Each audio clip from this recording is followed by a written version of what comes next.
¿Cómo andás, Stani? ¿Qué haces, Ale? Gracias por venir. Che, un gusto. Un placer, gracias. Sos uno de los más pedidos. ¿Viste cuando uno tiene un programa en radio, en FM, te piden todo el tiempo un tema? Sí. Bueno, sos uno de los hits pedidos. Hacía mucho no te entrevistaba. Años. Creo en el 2013, 2 años, 3 años. por lo Sí, menos, 2013, 14, la sí. última vez que te entrevisté. Bueno, hay Puede ser. libros de Stanislao, todo el mundo sabe de su obra.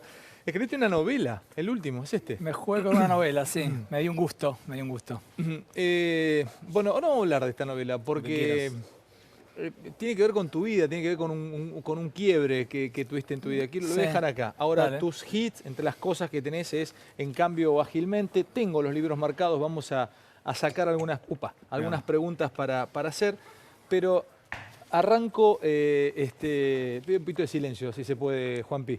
Arranco, no me puedo concentrar en estas cosas. Te lo pido especialmente, un poquito de silencio. ¿Con el ruido? Con el ruido. ¿Sabes que yo me concentro con ruido? Me jodés. Sí. No, yo lo vengo pidiendo hace Somos diferentes. días y meses, no lo logro. No hay manera. ¿Vos te concentrás con el ruido? Sí, sí. Por ejemplo, los 3 libros los escribí en lugares ruidosos. ¿Qué es concentrarse? Bueno, empezamos por ahí. Empecemos por ahí. No, A y ver. poder llevar la atención a un solo estímulo, a un solo lugar, inhibiendo todos los otros estímulos que están alrededor, para definirlo de manera sencilla. Pero como acabamos de ver vos y yo, es bastante personal. O sea, Hay gente vos que se concentra en silencio, hay gente que se concentra escuchando música, hay gente que se concentra con ruido, Ajá. digamos. Vos, leyéndote, Stanislao, Dale. vos fuiste uno de los primeros que me hizo notar la diferencia entre mente y cerebro. Sí. A ver, ¿cuál es la diferencia? Contámela y contásela a la audiencia. Dale, contado de manera bien sencilla. El cerebro es un órgano, Sí. es algo que se puede tocar, es materia.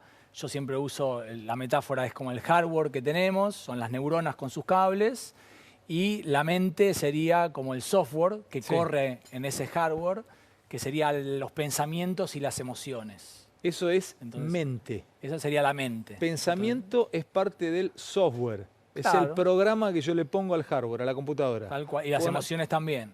Bien, o El sea, gran- puedo tener un sí. XP, un Windows XP, o Sí. puedo tener el último Sí, software para navegar. sí, mucho depende un poco de tu genética y un poco también de tu crianza, de tu nivel de conocimiento, tus experiencias hacen que tu software sea más sofisticado o menos sofisticado, digamos. tus Bien. Pensamientos. ¿Cuál de los dos puedo entrenar? ¿El Los software? dos. Los dos. Claro. Puedo entrenar mi mente, como dicen los deportistas. Entrena tu mente, Sí. puedes lograr esto. O sea, siempre se Sí. dice que Nadal y Federer juegan puntos extraordinarios Sí. de manera extraordinaria. Sí. Y hay otros que esos puntos, como se dice en el tenis, se le cuelga a un enano de la muñeca. Sí, sí. Bien. En realidad están entrenando las dos cosas. A veces entrenan el cerebro y a veces entrenan la mente. Si querés podemos empezar a entrar en detalle cuando vos quieras, pero Dale. en general hablamos de entrenamiento mental, pero uno puede entrenar el cerebro como uno puede entrenar el músculo. Como uno hace bíceps, uno puede entrenar distintas áreas del cerebro. El área responsable de la atención y la concentración. ¿Se puede el- entrenar eso? Sí, es como neuronitas que están conectadas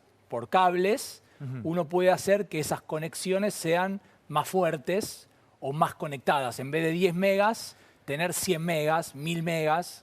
¿Se entiende? Entonces, Sí, en vez de tener más músculos, tener más conexiones. Eso es entrenable, absolutamente entrenable. Sabes que vos das charlas empresarias y en todos los ambientes y básicamente yo te sigo, en YouTube, te meto y me pongo a revisar y a escuchar atentamente. Te escuché hace un tiempo hablar, creo que en Uruguay, en una charla que diste, donde aconsejabas a los jefes que a los empleados, les permitieran 15 o 20 minutos irse sin celular a no hacer nada, pero no a pensar en nada. O sea, que les iba a dar más productividad, que no lo ibas a notar rápido, que a las 6, 7 u 8 semanas ibas a tener mayor capacidad de trabajo y de concentración, pero que tenés que entrenarlo. Sí, Que ibas a sentir que estabas al pedo, que qué hago acá, no tengo celular, no hago nada, pero que a la larga rendía. Primero es algo que fue inventado en 1940 Sí. por el CEO de una empresa muy famosa que es 3M, no se puede decir nombre, Sí, no claro, pasa sí, nada. sí. No, que se dio cuenta que en momentos de distracción, en momentos de calma, en momentos de caminatas, hoy hablamos del celular, ¿no? como herramienta de distracción permanente, en 1940 no había, el tipo construía su empresa, su fábrica, y los edificios los hacía alejados unos de otros a propósito para que los empleados caminen, y en esas caminatas largas se les ocurran ¿El ideas. tipo pensó hasta en eso? Sí, que sí, la sí. distancia Sí, puedan caminar por un parque y en esas caminatas, obviamente en esa época no había celular para distraerse, vayan pensando en la nada, viendo los árboles, los pajaritos, cosa que después se copió Google, se copiaron las empresas más innovadoras, que hoy la neurociencia muestra en momentos de calma, de tranquilidad. O sea, le preguntás a cualquiera, ¿dónde tenés ideas vos? ¿En la ducha, en la cama, cuando estás corriendo, cuando haces deporte? Es decir, cuando estás más tranquilo, cuando no hay tanta presión, cuando no hay tanta tensión, es cuando aparecen más ideas. Mirá vos. Y después, matemáticamente, al tener muchas ideas, tenés más chance de que alguna esté buena.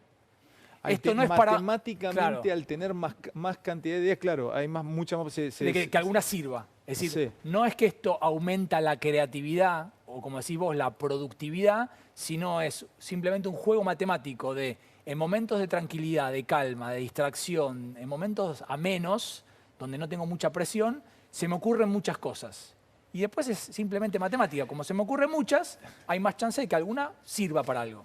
Si algún ministro o alguien del gobierno está viendo el programa o alguien que tiene injerencia en la vida de Argentina, podría tomar una definición tuya que habla de la creatividad. Te he escuchado decir que el mundo camina hacia abandonar lo técnico, o sea, la tecnicatura, el que estudia una profesión. ¿Cuánto tenés tiempo para estudiar a los invitados? No, bueno, me impresiona. pero que es fundamental, Sí, porque bueno, yo a partir de ¿cuándo? saber cosas que vos sostenés o contás, se hace mucho más rica esta charla. Sí, no y cabe yo, duda, y yo pero ahí me también impresiona porque me invitaste ayer y ya ahí sabés está la todo. capacidad Sí. también para detectar y para poder saber qué temas son interesantes tocar con el invitado. Porque esto me parece muy interesante porque es constructivo. Vale, te o sea, interrumpí, que vos perdóname, hayas dicho que hay que la creatividad es lo que viene, el cerebro creativo es lo que viene, y se abandona lo técnico, a mí me sorprende. Contame. Primero, corregir un poco, si dije abandonar lo técnico, me equivoqué, no es que se abandona, digamos. Lo técnico sigue siendo extremadamente importante, hay que ser bueno en lo que uno sabe hacer bien, pero ya no es suficiente para hacer la diferencia. Es decir, lo técnico, ¿no? Hay mucha gente que también que se sienta acá y habla de la era del conocimiento, de la era, ¿no?, de la información. Es como algo ya antiguo, es del siglo XX. La información y el conocimiento está expandido en todo el mundo, es hasta casi gratis, si bien en este país lamentablemente hay mucha diferencia porque mucha gente no recibe la educación mínima necesaria. En un país de primer mundo, un wifi en una plaza abuela, o todos tienen una compu o un smartphone para acceder. El conocimiento está como gratis expandido en todos lados. Entonces, cuando vos estudiás, que es a lo que me dedico un poco yo, parte de mi tiempo, países, empresas o personas que hacen la diferencia en sus lugares de trabajo, vos ves que lo técnico ya no es suficiente para ser distinto, sino que aparte tienen que ser creativos. ¿Qué es ser creativo? Agregar valor, dar algo más, un plus, de manera novedosa. Ser distinto, ser nuevo, aportarle valor a algo que uno está haciendo, a un servicio, a un producto, a una experiencia. ¿Lleva horas la creatividad? Horas. Horas. Horas. Picasso pintaba 60 cuadros por noche y era Picasso. Imagínate nosotros que no somos Picasso. O sea, cuando vos le querés decir a una persona normal que no es talentosamente creativa, ¿vos querés ser creativo? Bueno, vos tenés que entrenar. Bueno, otra cosa que te tomo, y sos muy admirado y querido por la gente grande, por los mayores, básicamente, porque siempre les tirás, los motivás, les tirás buena onda. Yo no me considero, no soy un pibe, tampoco soy una persona mayor, pero ¿qué me pasó hace muy poco tiempo? Y lo cuento por primera vez al aire. Empecé, después de muchos años, hace ya unos meses, una carrera universitaria presencial. Wow. No voy a decir qué, es una carrera social, y voy todos los días a clase 4 horas. Te felicito. Hoy, por ejemplo, rendí un parcial. Mirá vos. Hoy rendí un parcial. Estuve toda la semana... ¿Escrito o oral? Escrito. Bien. Estuve toda la semana tomando apuntes, recordando, buscando. ¿Y qué empecé a sentir? Que desde hace 3 meses que estoy cursando, no me preguntes por qué, pero siento que estoy más claro. Está más joven, claro. No sé, Stani, cómo es, pero estoy más claro. O sea, siento que me quedan más las cosas. Empecé a buscar cosas para hacerte la entrevista y anotaba una vez y ya me quedaba. Digo, no puede ser. Es como corres en una cinta y te ahogás menos o levantás menos pulsaciones en una pasada. ¿En serio están así? Sí, creo que Facundo lo ha dicho acá en tu programa varias veces. Cuando uno se desafía a hacer algo nuevo, ¿no? Cuando uno se pone en este lugar de aprendiz, tenga la edad que tenga, hay un rejuvenecimiento en el cerebro. Volvés a activar neuronas, ¿no? O sea, hay una química distinta y bueno, realmente hay un rejuvenecimiento real en el cerebro. Esto le puede pasar a una persona mayor que está viendo del otro lado, que se jubiló y que dejó de trabajar el cerebro, que está por ahí horas, o viendo tele o sin hacer nada. Y es lo peor que hay. Es lo peor que hay. Sí, es lo peor que hay. Salvo, siempre, recordad que yo no soy médico, No, sí, siempre, sí, que no haya una enfermedad o alguna patología que tiene que ser tratada. Sí. Pero cuando hablamos de una persona sana, no hay nada peor para un jubilado que no hacer nada, digamos. A ver, que no hacer nada con su cabeza. Anda ahí. Y no, digamos, las dos formas que están demostradas científicamente que un cerebro empieza a envejecer más rápido de lo que debería envejecer, una es no hacer nada. Porque cuando uno no hace nada con su cerebro, no hace nada significa, no lees, no haces una actividad, no haces un deporte, bueno, por ahí por el cuerpo no te da. Caminar, por ejemplo, sí. Caminar, bailar, plantar, lo que sea. No jugás, no debatís, no charlas con tus amigos, te aislás, estás solo. Cuando no haces nada, el cerebro, ¿qué dice? Apago. ¿Para qué va a estar prendido si no hace nada, no me usa? El cerebro es un gran ahorrador de energía. Una vez que lo dejas de usar, se apaga. Entonces empezás como a envejecer más rápido. ¿Se apaga? ¿Busca ahorrar energía? Sí, todo el tiempo. Si vos lo estás usando, está prendido. Vos lo dejás de usar y le mostrás todos los días de tu vida durante 3, 4, 5, 6 años que no lo usás más, se empieza a apagar más rápido. Esa es una forma. Y la otra, que es más común, sobre todo en Buenos Aires, por ahí no tanto en el interior, es el estrés. El estrés crónico es un gran asesino de neuronas.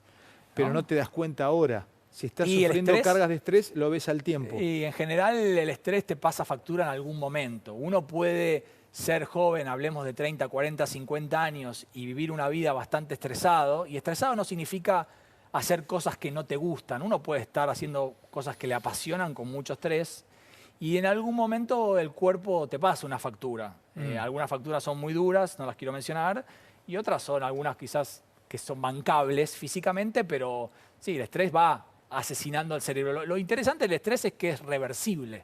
Uno puede darse cuenta que está estresado, siempre hay ayuda que puede ser médica, terapéutica, lo que sea, y dar un paso hacia atrás, bajar un cambio, cambiar sus actividades. El cerebro tiene millones de años, ¿no?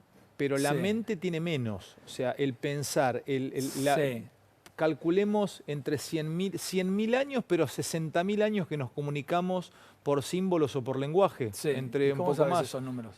Porque te escuché. Te escuché y me quedaron. Sí.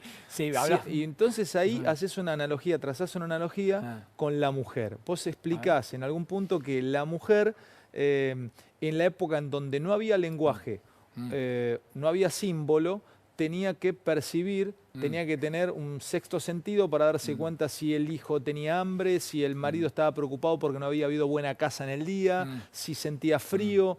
Bien, que esa percepción quedó, y que entonces tienen, a ver, no sé si una mayor capacidad, pero tienen una marcha más en la caja. Explícame eso. Entendí a dónde vas. En la época que vos te referís, cuando el Homo sapiens aparece en África y no existe este lenguaje simbólico ni la palabra todavía, la comunicación se hacía con el lenguaje corporal, que todavía sigue estando, y nosotros estamos hablando con el cuerpo. Y justamente aquellos cerebros femeninos que tenían una mayor capacidad, hablemos de una palabra muy conocida por todo el mundo, de empatía, de entender lo que le pasaba al otro, viéndolo. Por ejemplo, lo dijiste muy bien, si el nene llora de aburrimiento, de dolor o de hambre, es clave para la supervivencia del bebé. Eso es empatizar. La mujer empatizó. Es como que tenía más megas, más conexiones en esas áreas de comunicación. Pero esto es biología, esto era azar. Había mujeres que nacían con ese tipo de cerebros de alta comunicación, de alta comprensión de lo que le pasaba al otro, y había mujeres que tenían cerebros sin esa comunicación. Entonces, en la evolución del hombre y la mujer, estas dejaban más descendencia que estas, porque a estas se le morían los bebés, porque no podían darse cuenta que un bebé, por ejemplo, lloraba de hambre, entonces el bebé se le moría, y estas se daban cuenta, entonces los alimentaban. Y esa capacidad de empatizar, o esos megas más que esos bits más que tiene el cerebro de la mujer, ¿siguieron? Entonces, hoy 2018, los biólogos decimos que en general, la mayoría de las mujeres tienen más capacidad de comunicación que los varones, porque arrastramos desde hace 100.000 años esa condición que era necesaria para sobrevivir en el planeta. Ahora, vos sos que biólogo. los varones no necesitábamos. Vos sos biólogo. Te tiro una pregunta hasta contrafáctica, pero te la dejo picando igual. Ah. ¿Existe en la biología alguna especie en donde el macho haya desaparecido? Sí, existe. Existe. En México, por ejemplo, hay unas lagartijas que son todas hembras.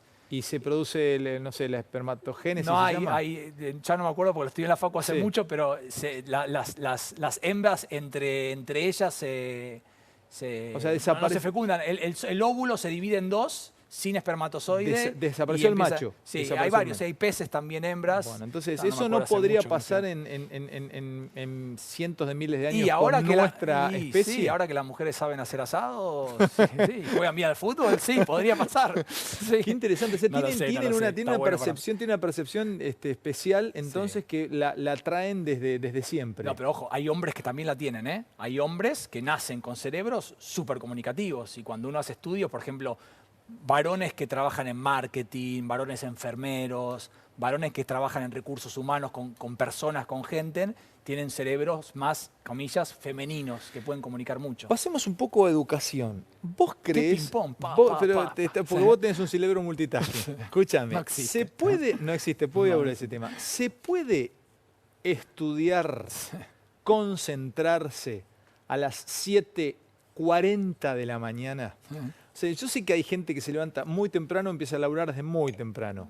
Después también te quiero preguntar si existen cerebros que se conectan mejor a una hora determinada. Por ahí hay tipo... Obvio que hay. José Pablo Feynman, Sí. toda su obra filosófica la hizo a la madrugada. Sí. Él empieza a trabajar, a leer y a escribir a partir de las 9 de la noche, 10 y escribe hasta las 6 de la mañana. sí. Abelardo Castillo, igual. El gran cuentista escribía de noche. Hay miles de casos. No pueden escribir a la mañana, Sí, ni a los la tarde. artistas en Los general, artistas ¿no? en Sí. general. Bueno, pero vayamos al punto. Sí. ¿Es antinatural para el cerebro que un chico esté a las 8 menos cuarto de la mañana así y le estén hablando de historia o de geografía o te haga hacer cuentas matemáticas? Mira, primero no soy experto en educación y Sí. menos en infancia.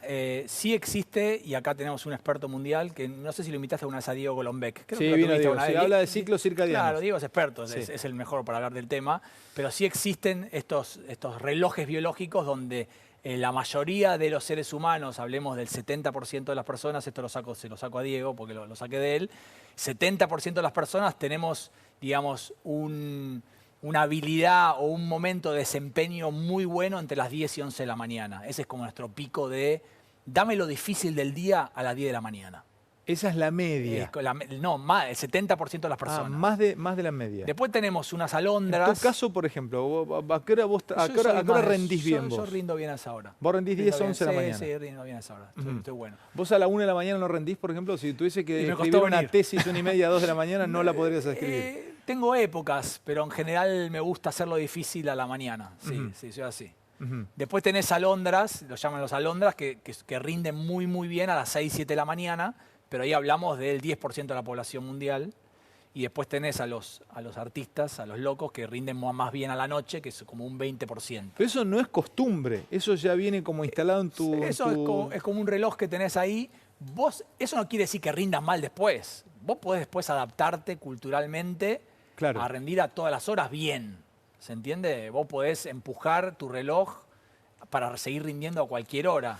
Es decir, igual tu pregunta me interesa mucho porque no soy experto en educación, por eso me gusta mucho, porque estoy como muy cada día me siento más incómodo con los expertos, ¿no? Cuando se Cada junta día una te mesa... sentís más incómodo con los expertos. Sí.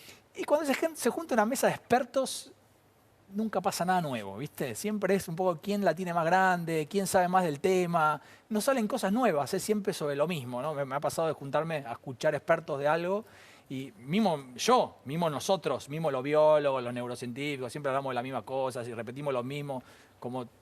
Y no pasa mucho, pero las aulas sí son lugares enemigos del cerebro. Enemigo. El aula. ¿Por qué?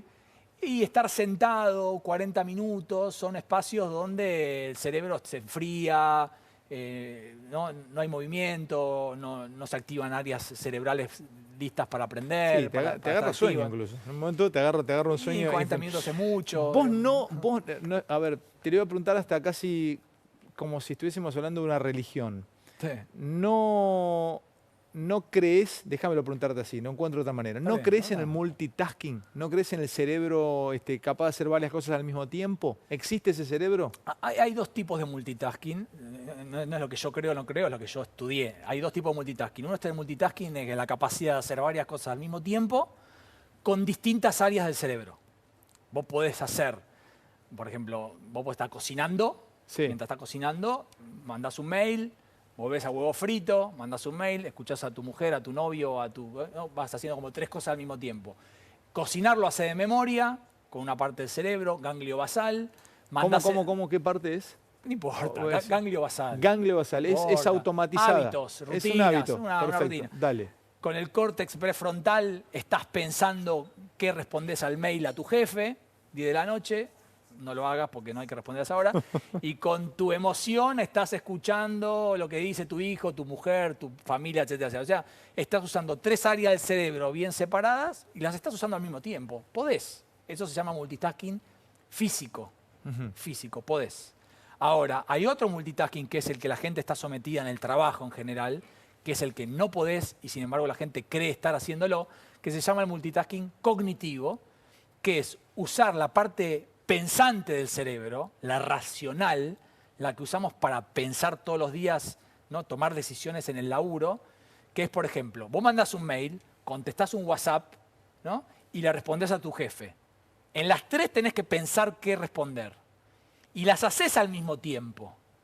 Pero si vos pudieses poner una máquina adentro que vea lo que está pasando en tu cerebro, vos lo que ves es que no estás haciéndolo al mismo tiempo. Estás prendiendo el mail, contestás, apagás mail, prendés WhatsApp, contestás, apagás WhatsApp, prendés jefe, contestás, apagás jefe, prendés mail, contestás. O sea, como que estás prendiendo y Por apagando más que todo. no lo perciba internamente, A mucha apago velocidad y son como las lamparitas de Navidad. ¿Viste la lamparita de Navidad? Sí, del arbolito. Sí, ¿Qué le sí. pasa a las lamparitas de Navidad? Cuando prende una, apaga otra. Pero, No es- ¿qué le pasa cuando la deja prendida 2 días? Se queman. Ya está. El multitasking cognitivo, cómo vivimos nosotros en general cuando vamos a laburar y hacemos muchas cosas al mismo tiempo, es la causa número 1 en el mundo de cansancio.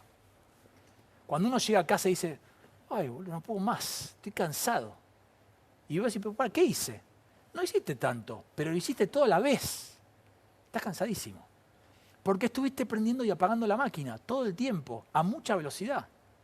Y es lo mismo tengas 20 años o tengas 60 años. No se puede. Prendés y apagás, prendés y apagás. Parece que sos eficiente, parece que sos productivo, pero en realidad sos más lento y te equivocás más veces. O sea que convendría conectar con una cosa a la vez, teniendo percepción de esa conexión. Convendría, hay 30 años de experimentos científicos, no solo en laboratorios, sino en empresas, yo me dedico a esto hace 10 años, que te responde, obvio que convendría. La sensación es, no me rompa la bola, yo hago 3 cosas a la vez y termino más rápido y me va mejor. Cuando la gente que se somete a mi laburo o al de mi equipo prueba a hacerlo de a una por vez, dice, bueno, wow, es más rápido, soy más rápido. Y hay más rendimiento. Sí, tardás menos y te equivocás menos. Lo que pasa es que estamos por el contexto, llamarlo jefe, llamarlo el país, llamarlo la industria, llamarlo los clientes. Haciendo muchas cosas al mismo tiempo. Sí. El otro día también pensaba en la cantidad de funciones que hace el cerebro. Funciones del cerebro. El cerebro, hay un momento, cuando yo duermo, ¿qué pasa con mi cerebro y qué ocurre con mi cerebro en vigilia? ¿Y cuáles son las funciones del cerebro biológicamente hablando? O sea, ¿qué hace el cerebro habitualmente? El cerebro, ¿a qué se dedica el cerebro? Mira, en sueños soy cero experto. Sí, pero en vigilia. Obviamente está activo, cuando está durmiendo está haciendo un montón de cosas. Sí, lo que me interesa por ahí compartir con vos, sobre todo con la gente, es el cerebro tiene, para hacerlo bien fácil, como 2 grandes avenidas que lo cruzan. Vamos a hacerlo bien, 2 circuitos, 2 avenidas para verlo fácil. Una es bien ancha y está todo el día prendida y está todo el tiempo andando, que la vamos a llamar narrativa. Circuito o avenida narrativa. Está todo el tiempo hablándote. no gasta energía y te habla. Ahora te está hablando a vos, le está hablando al camarógrafo, a la gente está hablando. Es buenísimo. Te habla cuando manejás, todo el tiempo. te habla cuando vas en el bondi, te habla cuando estás discutiendo, estás hablando con tu novia o estás hablando con tu vieja y te habla. Te está hablando. Y te habla de solamente 4 cosas. Te habla de vos. No, puta, ¿por qué ayer no fui a la fiesta? Tuve que haber ido porque hubiese estado buena. Te habla de vos, todo el tiempo te habla de vos. Y te habla de los demás. Che, este pibe, ¿por qué me miró así? ¿Qué le pasa? ¿Le pasará algo conmigo a este pibe? No, mañana lo voy a encarar y le voy a decir. Te habla del pasado. Che, ayer, qué buena que estaba la milanesa que me comí ayer. Qué rica, voy a volver a este restaurante, ¿eh? Y te habla del futuro. Ese es el circuito narrativo. ¿Eso está prendido? Casi todo el tiempo. Salvo, en este momento, en mí no, porque ahora te estoy hablando a vos, con la atención puesta en vos, con los sentidos puestos en vos. Sí, claro, pero si no estás con una atención y concentrado, te habla. Exacto. Todo el tiempo. Y eso en general es lo que causa mayor sufrimiento en el ser humano. ¿Qué te decís todo el tiempo? ¿En qué estás pensando? ¿O vos pensás que tu sufrimiento y tu dolor es porque el bondi no paró? ¿O vos pensás que tu sufrimiento y tu dolor es porque tu jefe te dijo tal cosa? ¿O porque tu mujer llegó tarde? ¿O porque tu hijo tiene una mala nota? Porque a nosotros nos enseñan que nosotros lo pasamos mal o nos duelen las cosas por lo que pasa afuera. Pero en realidad lo que más nos lastima es lo que nos pasa adentro, las cosas que nos decimos, las historias que nos narramos. Pero pará. ¿Te mareé? No, es perfecto, pero el cerebro me está hablando, porque estoy trazando, te pensé, mirá, me vino a la cabeza Carlos Bianchi y un central que tenía Boca, ahora te voy a contar qué pensaba de ese central. ¿Simón? No, de un central, Luis Amaranto Perea, era un colombiano, crack, pero te voy a contar lo que pensaba Bianchi, un día me lo contó en un hotel. Dale. Cuando en esa avenida de narrativa, el cerebro está conectada, ¿qué me conecto? Acá voy a ir a la psicología, me conecto con lo inconsciente y sale contenido reprimido que deja de ser reprimido y aparece como tema en esa avenida, o todo lo que está ahí lo tengo en forma consciente. No, la mayoría es mega recontra inconsciente. Vos no te estás dando cuenta de lo que te está diciendo. Porque por ahí me estoy angustiando de un flaco que me miró mal ayer, pero por ahí hay un contenido inconsciente de miedo. Están de las dos. Están de las dos. En esa avenida corre todo. Hay cosas que te das cuenta que te las está diciendo, pero de vuelta, te lo explico, te lo hago más fácil. En esa avenida corren 60.000 autos por día. ¿Cuántos sos consciente? O sea, corren 60.000 pensamientos por día. Sobre vos, sobre los demás, sobre tu pasado y sobre tu futuro. ¿De cuántos sos consciente? ¿Pero me estás tirando un número por tirar o es un número científico? Científico. Un número que se estudió. Número científico, sí, se estudió.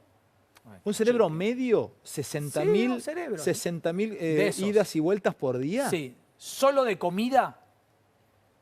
comida pensamos por día entre 600 y 1000 veces. No puede ser. Bueno, me voy. No, por favor, quédate. No puedo creer. No lo puedo creer. No, yo tampoco. Pero bueno, por eso. Ahora, te hago un lindo paréntesis acá. ¿Puedo? Sí, dale. Te estoy contando datos científicos. No te estoy contando una verdad. Acá nos metemos en otro mundo.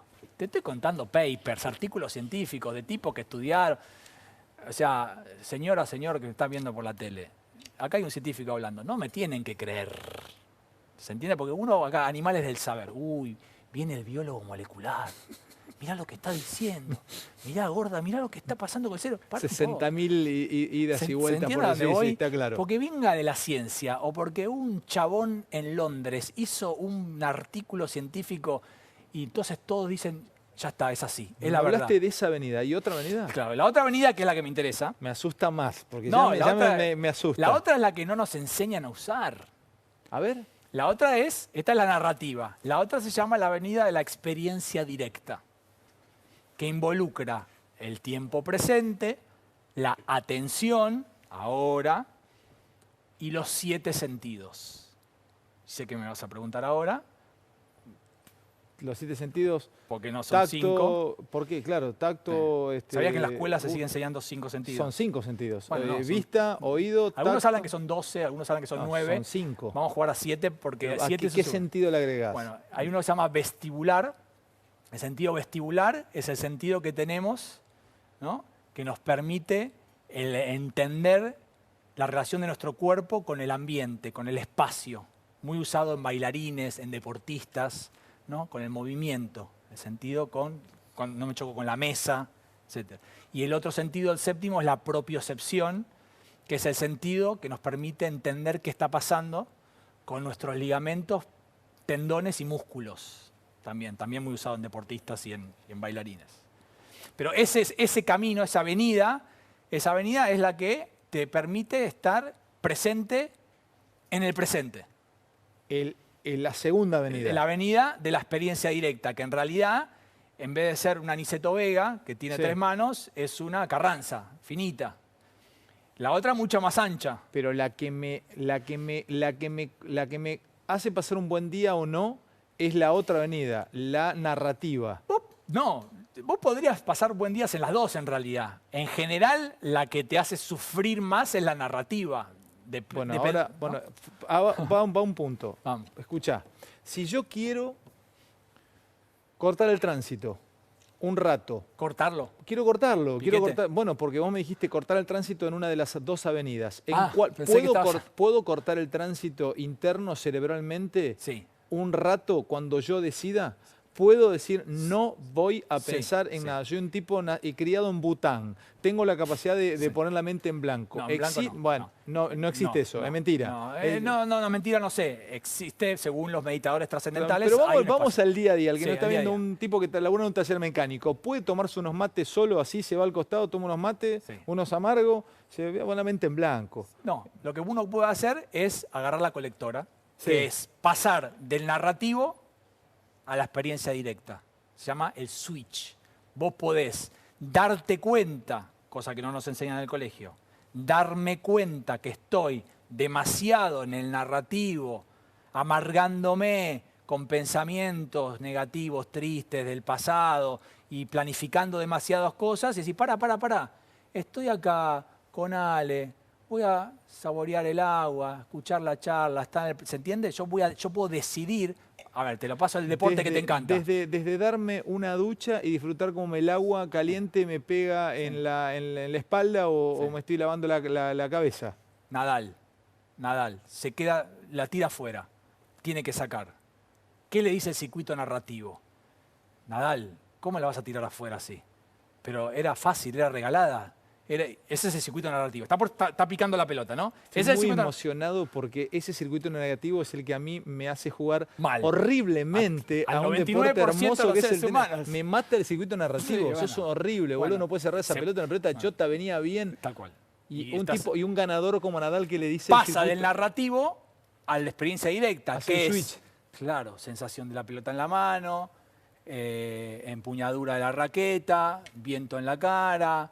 Miro cómo se pone el rival, respiro, llevo la atención a la respiración, me aliento. O sea, yo le digo a mi cerebro, no voy a pensar más en la pelota pasada y me voy a preparar para el presente. Eso se llama entrenamiento mental. Yo no dejo que mi cerebro decida qué pensar, porque el narrativo es barato, el narrativo no me cuesta energía, el narrativo es ancho y le encanta... Para gasta menos energía el circuito narrativo que el otro. Que la experiencia directa. O sea que automáticamente el cerebro se pone menos energía, en modo ahorrativo. Y aparte le encanta criticarte. Le encanta, no, sos un tarado, ¿por qué la tiraste afuera? Sobre todo, depende también mucho de los padres que tuviste. Yo lo que te comentaba era que... Bianchi tenía un central, un defensor que se llamaba Luis Amaranto Perea, que era un crack, pero un crack. Tenía una velocidad, el tipo era un rayo para cortar, ¿viste? Y no lo ponía como titular muchas veces, en los partidos claves. Entonces un día le digo, Carlos, ¿por qué no juega Perea? Es mucho más que los que tenés. Sí. Y me dice, no digas nada, entonces ya Perea se retiró, esto pasó hace 12, 13 años. Me dice, mira, no lo cuentes en la radio ni digas nada, pero te voy a contar lo que pasa con Luis. Dice, Luis indefectiblemente vuela 5 minutos por tiempo. ¿Vuelas quiere decir que vuela, se va? se va. No entiendo. Sí, lo tengo chequeado y visto. Dice, se desconcentra 5 minutos por tiempo. Un día se puede desconcentrar 3 minutos, otro día 7, pero de promedio 5 minutos. Y ahí te puede hacer un gol. Y ahí donde puedo perder una final. Me vuela 5 minutos y me lo muestra. Y lo empecé a seguir a partir de ese momento. Y me generó no lo sé, porque me generó un sesgo, me selló un sesgo y te dice, está volando, llegó tarde al corte, está volando, el colombiano está volando. Y no sé si era así. Pero el tipo lo había chequeado. Entonces, pasar, y hay gente que se concentra de una manera muy especial y que labura eso. Lo importante es que es entrenable. Eso es entrenable.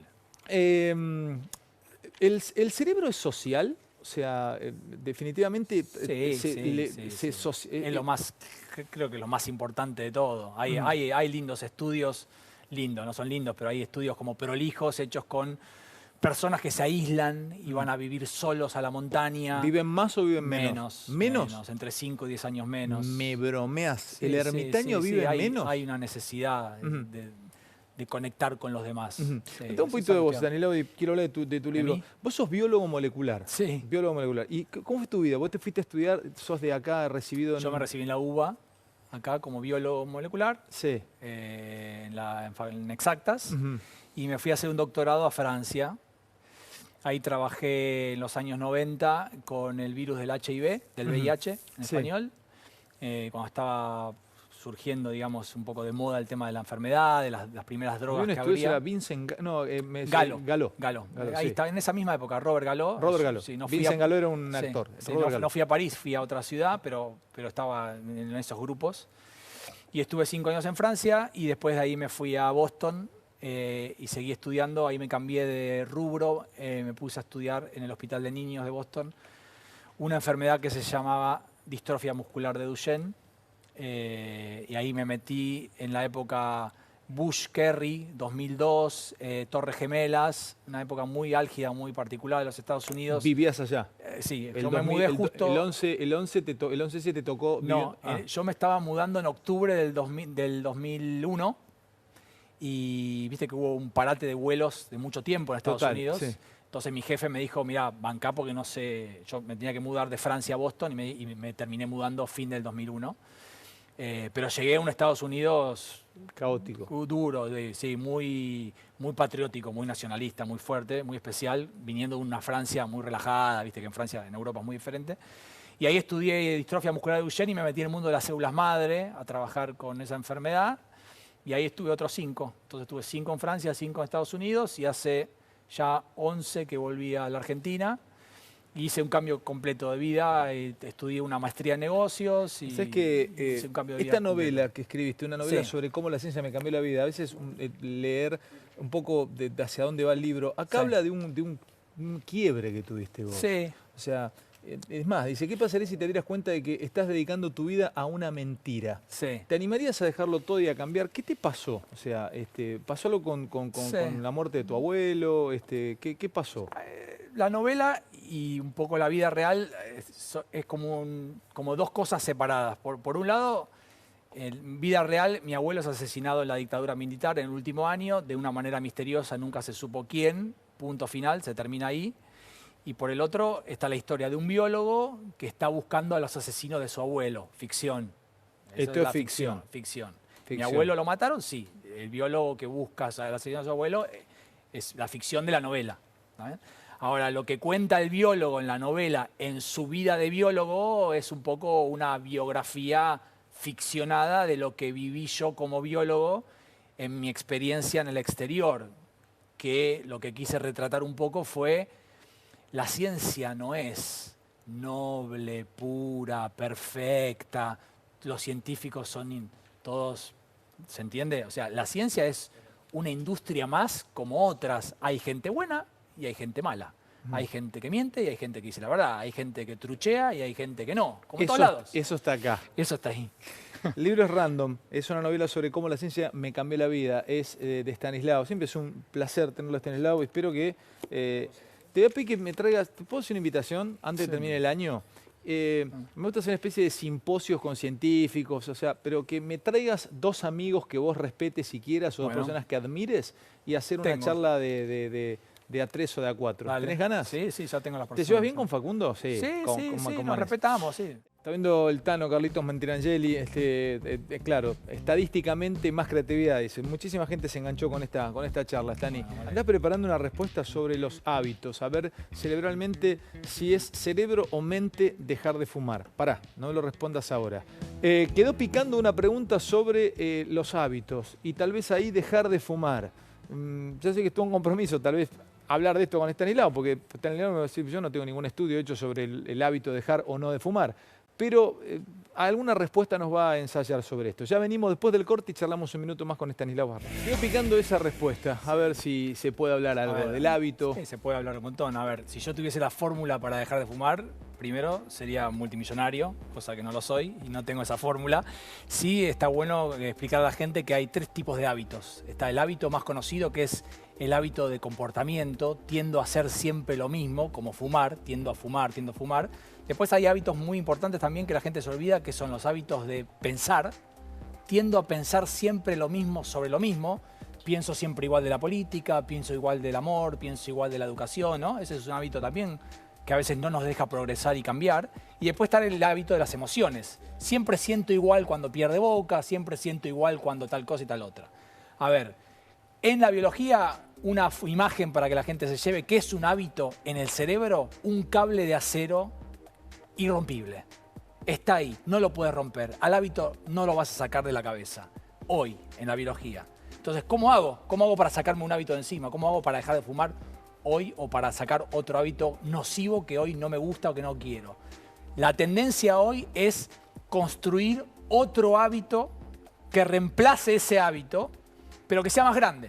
Mirá vos, otro cable de acero. Otro cable más grande y más ancho, pero esta vez uno que no sea nocivo, que lo elija yo, que sea bueno para mi salud o neutro para mi salud. Estanislao, muchísimas gracias por venir, querido. Gracias a vos, Ale, un placer enorme, gracias, Estanislao. Gracias a vos. Espero que hayan disfrutado la charla, buen fin de semana, nos vemos el lunes. Chau.